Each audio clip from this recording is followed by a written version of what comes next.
ముందుగా hit TV చూస్తున్న ప్రేక్షకులందరికీ హృదయపూర్వక నమస్కారాలు. మరి ఈ రోజు మన హిట్ టీవీ స్టూడియోలో ముఖ్యమైన అతిథి ఉన్నారు, ఆస్ట్రో సైకాలజిస్ట్ ఎస్వి నాగనాథ్ గారు. నమస్తే సార్. నమస్తే సార్, గత 3 నెలలుగా కూడా మరి గోచార ఫలరీత్యా జ్యోతిష్య శాస్త్ర ప్రకారం కూడా ప్రధానమైన 4 గ్రహాలు శని, గురువు, రాహు, కేతువులు, ఈ 4 గ్రహాలు కూడా రాశి సంచారం చేశాయి. కాబట్టి ఎందుకంటే ఇది వినగానే కూడా నాకు ఒక క్యూరియాసిటీ పెరిగింది సార్, తెలుసుకోవాలి అనే ఒక ఆసక్తికరమైన పాయింట్ అనిపించింది. అందుకే అడుగుతున్నాను. ముఖ్యంగా మేషరాశి వాళ్ళకి ఏలినాటి శని ప్రథమ భాగం మొదలైంది అంటున్నారు.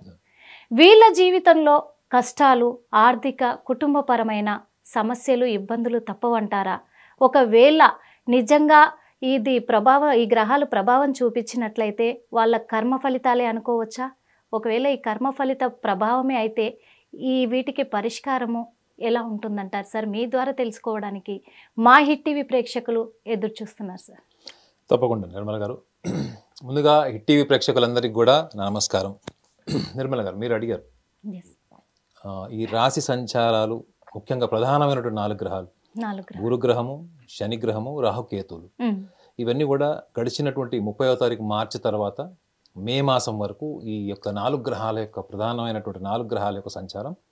ఎందుకు ప్రధానమైనటువంటి 4 గ్రహాలు అన్నది వస్తుందంటే, గురు సంచారము ఒక రాశి నుంచి ఇంకొక రాశికి ప్రవేశించినప్పుడు సుమారు సంవత్సరం వరకు ఒక రాశిలో ఉంటుంది. అంటే వక్రిని మనం పక్కన పెడితే క్యాలిక్యులేషన్స్. అదే శనిగ్రహం అనుకోండి 2.5 సంవత్సరాలు ఉంటుంది. రాహుకేతువులు కూడా 18 నెలలు ఉంటారు. సో మీరు అడిగిన దాంట్లో మీ పర్సనల్ క్యూరియాసిటీ అన్నారు కదా, మేషరాశి. ముఖ్యంగా మనము ఒక విషయాన్ని గ్రహించాలి. ఏంటంటే, మీరు కర్మ అన్న పదం కూడా ఒకటి వాడారు. మేషరాశి వాళ్ళకి ప్రథమ భాగం ఏలినాటి శని స్టార్ట్ అయింది. 30వ తారీఖు మార్చి మాసం నుంచి స్టార్ట్ అయింది. అయితే మనం ఇందులో గమనించాల్సింది, శని మీనరాశిలో ఉన్నాడు. మేషరాశి వాళ్ళకి ఇప్పుడు ఏలినాటి శని స్టార్ట్ అయింది, ప్రథమ భాగము. గురువు కూడా శత్రుస్థానం కింద భావించేటువంటి మిథున రాశిలోకి వెళ్ళాడు. సో రాహుకేతువుల సంచారం కూడా కుంభం నుంచి సింహంలోకి వచ్చాయి. సో ఇవి అంటే కుంభరాశిలోకి రాహు ప్రవేశించడము, కన్య నుంచి కేతువు సింహంలోకి ప్రవేశించడం, యాంటీ క్లాక్ వైజ్. అయితే ఇక్కడ మనం గమనించాల్సింది దాని మూలాల్ని గ్రహించాలి మేడం. ఎంతవరకు మనము ఏలినాటి శనిలో అంతా కూడా మనకంతా అరిష్టం జరుగుతుంది. మేషరాశి వాళ్ళకి ముఖ్యంగా చాలా మటుకు కూడా ఒక భయాందోళన, ఏం జరిగిపోతుందో, మనం అనుకున్నది అనుకూలంగా జరగదేమో, మన ఇన్ని సంవత్సరాలు పడ్డ కష్టానికి ఫలితం వస్తుందా లేదా, అన్ని రంగాల వాళ్ళకి, విద్యార్థుల దగ్గర నుంచి వ్యాపార రంగంలో ఉండే వాళ్ళకి, రాజకీయ నాయకులు అందరికీ కూడా ఒక జిజ్ఞాస. అయితే ముఖ్యంగా మనం శని గురించి మనం తెలుసుకోవాల్సింది ఏంటి అంటే, శని కర్మకారకుడు.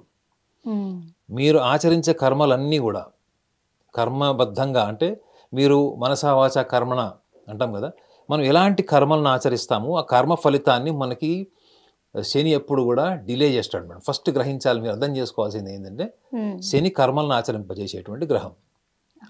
మనకి ఈ గురుగ్రహం ఏం చేస్తాడంటే, మనం ఆచరించినటువంటి కర్మలకి అదృష్టాన్ని జోడిస్తాడు. అర్థమైందండి? మీరు ఎంత ప్రయత్నం చేసినా ఒక్కొక్కసారి మీకు ఫలితం రాదు. కొంతమంది నార్మల్గా ప్రయత్నం చేసినా కానీ వాళ్ళకి మంచి ఫలితాలు వస్తాయి. కొంతమందికి ప్రయత్నం తక్కువ ఉన్నప్పటికీ కూడా వాళ్ళకి అనుకోకుండా కొన్ని లక్ ఫ్యాక్టర్స్ వాళ్ళకి కలిసి వస్తాయి. So higher dimension of luck factor గురుగ్రహం వల్ల ఏర్పడుతుంది. మీరు ఎన్ని కర్మలు ఆచరించిన కర్మ ఫలితాన్ని మీకు అనుకున్నట్టు ఊహించుకుంటారు కదా. ఖచ్చితంగా. ఎందుకంటే చాలా మంది కూడా ఏం జరిగినా కానీ ఇది మన కర్మ ఫలితం ఏమో, అనుభవించక తప్పదు అనే వాళ్ళే ఉన్నారు. కానీ ఈ కర్మ ఫలితాల నుంచి ఎలా తప్పించుకోవాలనేది మీకు మాత్రమే సాధ్యమైంది చెప్పడం మాత్రం. అయితే ఇక్కడ ఏంటంటే, ఇంకొకటి మనం రాహుకేతువుల గురించి కూడా మనం మాట్లాడుకుంటున్నాం. రాహు ఏంటి, ఈ భౌతిక సుఖ సంతోషాలన్నిటికీ కూడా ఆయన అధిపతి. రాహుకేతువులు, రాహువు ముఖ్యంగా అంటే ఆబ్జెక్టివ్ సక్సెస్ అంటారు, ఆబ్జెక్టివ్ ప్లెజర్స్ అంటారు.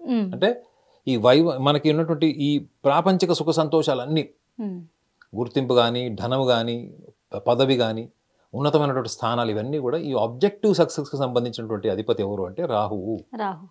కేతువు ఏంటి, వైరాగ్యము, డిటాచ్మెంట్, ఆధ్యాత్మికత. చూడు, రాహు ఏమో మనని భౌతిక ప్రపంచంలోకి లాగుతుంటే, కేతు ఏం చేస్తాడు, వాటి నుంచి మళ్ళీ దూరం చేసి ఒక డిటాచ్మెంట్ అనమాట. దాని నుంచి డిటాచ్మెంట్ తీసుకొచ్చి వైరాగ్య ధోరణి, అందుకే చెప్తాడండి, కేతువు యొక్క ప్రభావం లేకుండా మనిషిలో వైరాగ్య చింతన ఉండదు, ధర్మ దర్శనాలు లేకపోతే క్షేత్ర దర్శనాలు ఉండవని జ్యోతిష్యంలో ఉంటుంది, ఆధ్యాత్మిక జ్యోతిష్యంలో ఉంటుంది. సో ఇందులో మనం మేషరాశి వాళ్ళకి ముఖ్యంగా చెప్పాలనుకుంటుంది ఏంటంటే, ఏలినాటి శని ప్రథమ భావం కనుక ప్రథమ భాగంగా అందరూ భయపడిపోతున్నారు కదా, కొంతమంది ఆందోళన ఉంది. సో ఒకటి గమనించండి ఏంటంటే, మనము ఈ జన్మ ఇప్పుడు మన మీద సంచిత కర్మ ఫలితమే మనం ఈ ప్రారంధము అనుకుంటాం. ప్రారంధము అనగానే మనము జ్యోతిష శాస్త్రంలో మనం ఒకటే గమనించాలంటే, మన టైమ్ ఆఫ్ బర్త్ ఉంటుంది చూడండి మేడం, ఈ time of birth it self explains so what is your ప్రారంధం. సంచిత కర్మ అంటే ఏంటంటే, మనం ఎన్ని జన్మలు ఎత్తినా కానీ ఆ సంచిత కర్మ యొక్క ప్రభావం మన ప్రారంధం మీద ఉంటుంది. జన్మ జన్మల పరంపర అంతా కూడా మనకు సంచితం నుంచి వస్తుంది. మరి ఈ యొక్క జన్మ జన్మల సంస్కారాన్ని మనం ఎలా గ్రహించాలంటే కేతువు ద్వారానే గ్రహించాలి. ఇప్పుడు మీరు పుట్టిన date of birth, time, place of birth ప్రకారము మీరు ఏదైతే మీ లగ్నం ఏర్పడుతుందో, మీ నక్షత్ర పాదము, మీరు ఏ రాశిలో జన్మించారు, ఇదంతా మీ ప్రారంధానికి ఒక భాగం. ఇది ప్రారంధంలో ఒక భాగం, ఇది ప్రధాన భాగం ఇది. ఎందుకంటే మీరు ఈ జన్మలో మీరు ఎటువంటి కర్మలను ఆచరించారు, ఈ కర్మలను ఆచరించేటువంటి గ్రహం ఎవరు? శని గ్రహము. మొన్న కుంభరాశిలో నుంచి మీనరాశిలోకి ప్రవేశించాడు 30వ తారీఖు మార్చి మాసము 2025. సో అప్పుడు ఏమైపోతుంది, అప్పటి వరకు మేషరాశి వాళ్ళు గడిచినటువంటి 2.5 సంవత్సరాల నుంచి లేదా 5 సంవత్సరాల వరకు వాళ్ళు ఎటువంటి కర్మలను ఆచరించారు. ఈ కర్మలను ఆచరింపజేయడం అంటే ఎలా చేస్తారు మేడం? మీరు ఏదైనా ఒక పని చేసేటప్పుడు మీ ప్రణాళిక, మీ ఊహ, మీ యొక్క నైపుణ్యము, మీ సామర్థ్యము, మీ తెలివితేటలు అన్నీ ఉంటాయి కదా. వీటివన్నిటి వెనక ఉన్నటువంటి ప్రధానమైనటువంటి విషయం ఏంటి అంటే మీ మనస్సు. అది దేన్ని బట్టి చెప్తారు? అది చంద్రుడి యొక్క స్థానాన్ని బట్టి చెప్తారు. చంద్రుడు మనుకారకుడు, రవి ఆత్మకారకుడు, శని కర్మకారకుడు. చూడండి, మీరు ఏమి చేసినా ఏమి ఆచరించినా కానీ మీ మానసిక పరమైనటువంటి అంశాలు, మీ ఆలోచనలు, మీ వ్యక్తిత్వము, మీ బలము, బలహీనత, మీకు ఉన్నటువంటి ప్యాషన్, ఇంట్రెస్ట్ ఏదైతే ఉంటుందో ఇవన్నీ కూడా మీ యొక్క చంద్రుడి యొక్క స్థానాన్ని బట్టి చెప్తారు. కాబట్టి మీరు ఎటువంటి కర్మలను ఆచరింపజేయాలి, ఎటువంటి కర్మలను ఆచరించాలన్నప్పుడు మనం చాలా సందర్భాల్లో ఏం చేస్తాము, ప్రణాళిక లేకుండా తొందరపాటుతనంతోనో లేకపోతే మనకి ఇష్టమైన పనే చేస్తాము. కాన్సిక్వెన్సెస్ని మనము అర్థం చేసుకోకుండా, ఆలోచించకుండా మనం చేసేస్తాం. మరి అటువంటి ఆచరణ చేసేటువంటి లక్షణాలు ఈ మేషరాశి వాళ్ళకు ఉన్నాయా లేదా అన్నది మనం ఒకసారి విశ్లేషించుకోవాలి. సో మేషరాశి వాళ్ళకి మీరు అన్నటువంటి ఈ కర్మ ఫలితాన్ని ఎలా మనం మార్చుకోవచ్చా, మరి ఈ 4 గ్రహాల యొక్క ప్రభావము వీళ్ళ మీద తీవ్రంగా ఉంటుందా అన్నప్పుడు మనము చూడాల్సింది ఏంటంటే, మేషరాశి వాళ్ళకి వ్యయభావంలో వాళ్ళకి ఏలినాటి శని ప్రారంభమైంది. తృతీయ భాగంలో వాళ్ళకి గురువు ఉంటాడు. అలానే వాళ్ళకి పంచమ భావం అంటే ఆల్మోస్ట్ వాళ్ళకి మేషం, వృషభం, మిథునం, కర్కాటకం అండ్ సింహం. సో పంచమ భావంలో వాళ్ళకి కేతు ఉంటాడు. సో ఇప్పటి వరకు గడిచినటువంటి 2.5 సంవత్సరాలను మీరు తీసుకుంటే, శని సంచారం మీకు కుంభం నుంచి చూసుకుంటే, మేషరాశి వాళ్ళు గడిచినటువంటి 2.5 సంవత్సరాలు ఎటువంటి కర్మలను ఆచరించారో అదంతా కూడా ప్రారంధానికి వస్తుంది అన్నది గ్రహించాలి ఫస్ట్. అంటే ఈ జన్మలో ఇప్పుడు చూడండి, మీరు ఏలినాటి శని నడుస్తుంటే చాలా మంది, లేదా పంచమ శని, అష్టమ శని నడుస్తున్నప్పుడు మీరు ఈ దానం చేయండి, మీ యొక్క క్షేత్రాలకు వెళ్ళండి. మీరు ఇటువంటి విషయాల్లో కనుక మీరు ఆర్థిక అంటే భౌతిక పరమైన ఏదైనా మీరు దానం చేస్తే అది మళ్ళీ తిరిగి వస్తుంది. అంటే అర్థం ఏంటి, శని గ్రహము ఈ జన్మలో మీరు చేసేటువంటి కర్మ ఫలితాన్ని ఈ జన్మలో ఇస్తాడు కదా. మీరు నడిచినటువంటి 2.5 సంవత్సరాల్లో మీకు ఇప్పుడు ప్రథమ భాగం అనుకున్నప్పుడు ఈ మేషరాశి వాళ్ళు చేయాల్సింది ఏంటి, గడిచినటువంటి 2.5 సంవత్సరాలు చేసింది ఏంటి అన్నది ఒక్కసారి వాళ్ళు విశ్లేషణ చేసుకుంటే, ఎందుకంటే ఇప్పుడు వాళ్ళకి దైవ బలం అంటారు అన్నమాట. ఈ కేతు యొక్క స్థానము సింహరాశిలోకి రావడం వల్ల వాళ్ళకి దైవ బలం కూడా ఉంటుంది వాళ్ళకి. సో కాబట్టి మేషరాశి వాళ్ళందరూ కూడా గ్రహించాల్సింది ఏంటంటే, ప్రారంధము అన్నది మనం మార్చుకోలేము, అది సంచిత కర్మ యొక్క ఫలము. కాబట్టి మన ప్రారంధాన్ని మనం మార్చుకోలేము అని చెప్పి చాలా మందికి ఒక అపోహ ఉంది. ప్రారంధము అంటే చాలా మంది ఏమనుకుంటారంటే, మనం ఈ జన్మలో ఇంతే, మనం మార్చుకోలేని కొన్ని ఉంటాయి. మన హైట్, వెయిట్, మన డిఎన్ఏ మనం మార్చుకోలేము, తప్పదు అనుకుంటారు అంతే. ఇప్పుడు మీరు హైట్ పెరగలేరు, నేను హైట్ పెరగలేను, ఒక హైట్ తగ్గలేము, పెరగలేము, అవునా కదా. ఇది మనం we are destined for this appearance. మేషరాశి వాళ్ళు గ్రహించాల్సింది ఏంటంటే, ఈ శని సంచారం వాళ్ళకి జలరాశిలోకి వచ్చింది. సో కాబట్టి వీళ్ళకి ఇప్పుడు కొంత ఆధ్యాత్మిక చింతన, కొంత వైరాగ్య ధోరణి, పట్టు విడుపు, గతంలో ఉన్నటువంటి లక్షణాల్లో మనం ఒక రెండు విషయాలను మనం ప్రస్తావించాలి. మేషరాశి వాళ్ళకి ఏంటంటే, మేషరాశి వాళ్ళకి 2 బలహీనతలు ఉంటాయి. ఒకటి, వాళ్ళకి తొందర ఎక్కువ ఉంటుంది మేడం. దే వాంట్ స్పీడ్, అంటే ఏదన్నా తొందరగా పని అయిపోవాలి. ఒకటి, అందరికంటే ముందు నేను వెళ్ళిపోవాలి, అందరికన్నా గొప్ప గుర్తింపు నాకు రావాలన్న ఆలోచన ఉంటుంది. ఒకటి తొందర ఎక్కువ ఉంటుంది వీళ్ళకి, రెండోది ప్రతి దాంట్లో కూడా డిజార్గనైజ్డ్ అంటారు అనమాట. ఏది కూడా ప్రణాళిక లేకుండా ముందుకు వెళ్ళిపోయి ప్రయత్నం చేసి ఫలితాల్లో నుంచి మళ్ళీ మార్పులు చేర్పులు చేసుకునేటువంటి తొందరపాటుతనం ఉంటుంది. ఓకే. నాకు తెలిసి గడిచినటువంటి 2.5 సంవత్సరాల్లో వీళ్ళు అటువంటి కార్యాచరణ ఎక్కువ చేసి ఉంటారు వీళ్ళు ఇలాంటివి చాలా మటుకు. సో కాబట్టి ఇప్పుడు రాహుకేతువుల సంచారాన్ని కూడా మనం దృష్టిలో పెట్టుకుంటే ఇప్పుడు వాళ్ళకి గురు సంచారం కూడా జరిగింది కాబట్టి నాకేదో ఆర్థిక సమస్యలు వచ్చేస్తాయి, ఒకవేళ ఎటువంటి ఆర్థిక సమస్యలు రావచ్చు అనుకుంటే వీళ్ళు గ్రహించాల్సింది ఏంటంటే వీళ్ళు పెద్ద పెద్ద ఇన్వెస్ట్మెంట్స్ కానీ లేకపోతే ఏదైనా కొత్త ప్రాజెక్టులు కానీ ఏమన్నా వీళ్ళు గతంలో ప్రయత్నం చేసినవి ఏమైనా ఉంటే అవి ఇప్పుడు వాళ్ళకి కొంత ఫలితాన్ని కన్నా ఎక్కువగా రికరింగ్ ఎక్స్పెండిచర్కి అవకాశం ఉంటుంది. అంటే ధనం ఉన్న దాని మీద ఖర్చు అవుతుంటుంది, మీరు ఉన్న ఇన్వెస్ట్మెంట్ మీద మళ్ళీ ఖర్చు పెట్టాల్సి వస్తుంది, అంతే తప్ప కొత్త ఖర్చు ఉండదు. ఇది వీళ్ళు గ్రహించాలి.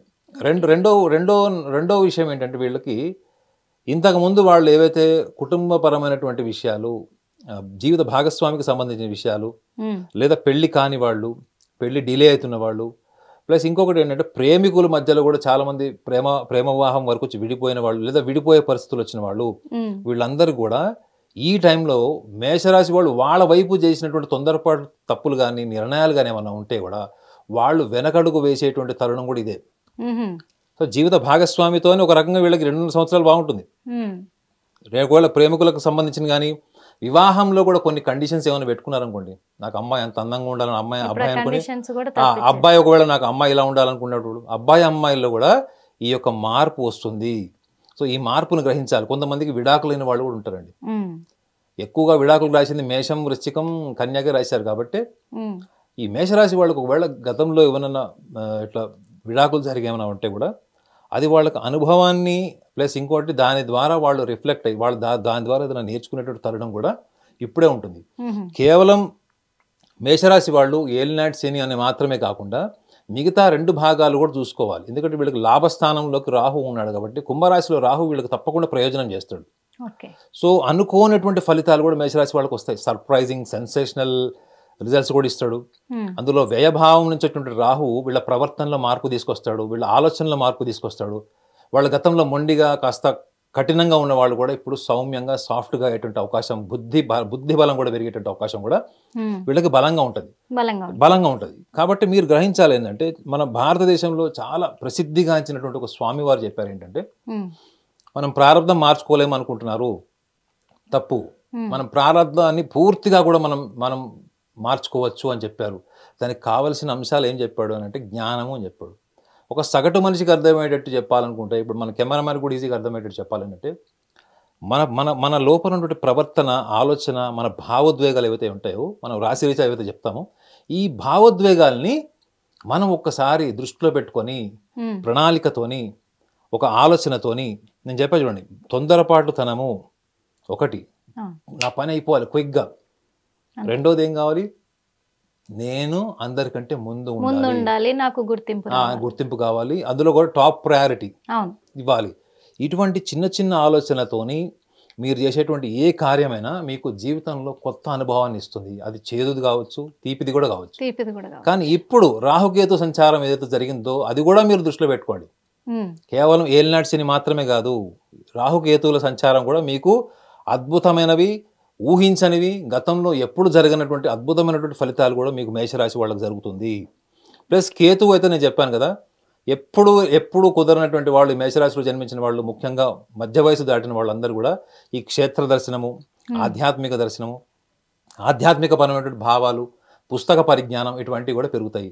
సో జీవితంలో ఒక అడుగు ముందుకు వెళ్ళేటువంటి తరుణమే తప్ప వీళ్ళు మళ్ళీ వెనకబడిపోయో లేకపోతే ఆర్థికంగా కృంగిపోయేటువంటి టైం అయితే కాదు.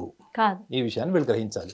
సో ప్రారబ్ధ కర్మ మార్చుకోలేము అనుకునే వాళ్ళందరికీ కూడా నేను చెప్పాలనుకుంటుంది ఒకటి, ప్రారబ్ధాన్ని, మనలో ఉన్నటువంటి వ్యక్తిత్వాన్ని, మనలో ఉన్నటువంటి బలాలు బలహీనతను అవగాహన పెంచుకొని చేస్తే అద్భుతాలు జరుగుతాయి. మేషరాశి వాళ్ళకు ఉన్నటువంటి 2 గొప్ప విషయాలు కూడా చెప్పాలి మేడం.